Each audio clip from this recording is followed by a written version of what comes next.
ఒక్క దెబ్బకు రెండు పిట్టలు, ఒక్క దెబ్బకు రెండు పిట్టలు, ఒక్క దెబ్బకు రెండు పిట్టలు, ఒక్క దెబ్బకు రెండు పిట్టలు, ఒక్క దెబ్బకు రెండు పిట్టలు, ఒక్క దెబ్బకు రెండు పిట్టలు, ఒక్క దెబ్బకు రెండు పిట్టలు.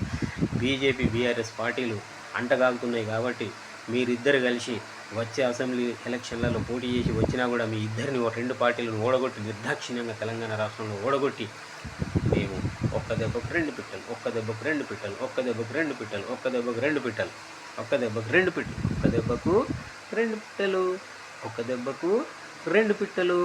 కాంగ్రెస్ పార్టీ మళ్ళీ అధికారంలోకి వస్తుంది, మళ్ళీ అధికారంలోకి వస్తుంది.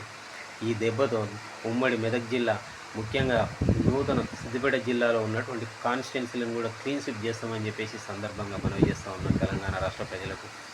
ఖచ్చితంగా సిద్దిపేట జిల్లాలో మొత్తం మనమే గెలుస్తున్నాం. కాంగ్రెస్ పార్టీ 3 సీట్లు, ఈ 3 బలమైన బీఆర్ఎస్ వర్గం ఉన్నటువంటి 3 సీట్లు ఖచ్చితంగా గజ్వేల్, సిద్దిపేట, దుబ్బాక 3 సీట్లు, పక్కనున్న నర్సాపూర్, ఆ పక్కనున్న సిరిసిల్ల మొత్తం గెలిచి సత్తా చాటుతామని చెప్పేసి సందర్భంగా తెలియజేస్తూ ఉన్నాం.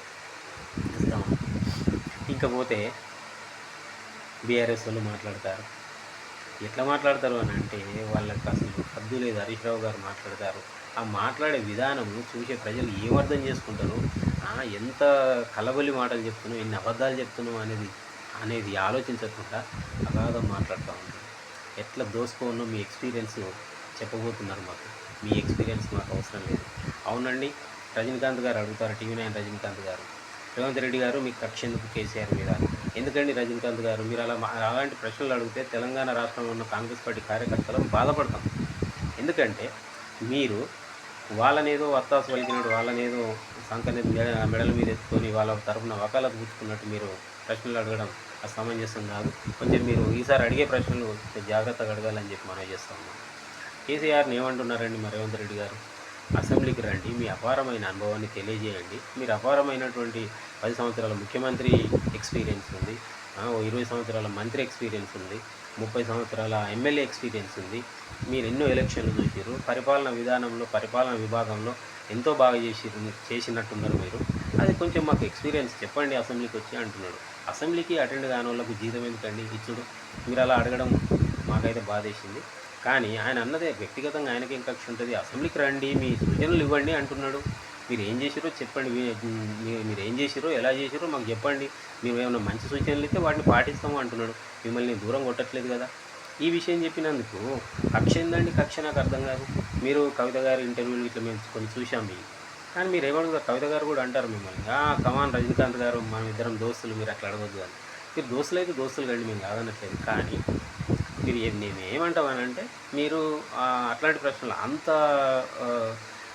అగ్రెసివ్ క్వశ్చన్స్ అడగొద్దు, మేము బాధపడతాము. ఎందుకంటే రేవంత్ రెడ్డి గారికి ఉన్నదల్లా రాజకీయ శత్రుత్వమే తప్ప ఏ విధంగా వ్యక్తిగత శత్రుత్వం కాదు, ఉండదు, ఎవరి మీద కూడా లేదు. ఆయన సాత్వికుడు మరి రేవంత్ అన్న. ఎందుకంటే ఆయన బిడ్డ పిల్లలు ఉన్న కూడా అరెస్ట్ చేసినప్పుడు మీరు ఎందుకు అరెస్ట్ చేసిరు గట్లా, ఆయన బిడ్డ పిల్లలు ఉన్నది కదా, కనీసం ఆ విధంగా అరెస్ట్ చేయడం అది అవసరమా అని చెప్పేసి మీరు ఎందుకు అడగలేదు వాళ్ళని? ఇది మాత్రం అడుగుతున్నారు, బాధాకరంగా ఉంది. ఇంకపోతే మళ్ళీ సూచనలు ఏమంటున్నారు? తెలంగాణ ఏం సూచన? ఇట్లాంటి సూచనలు అయితే వద్దండి.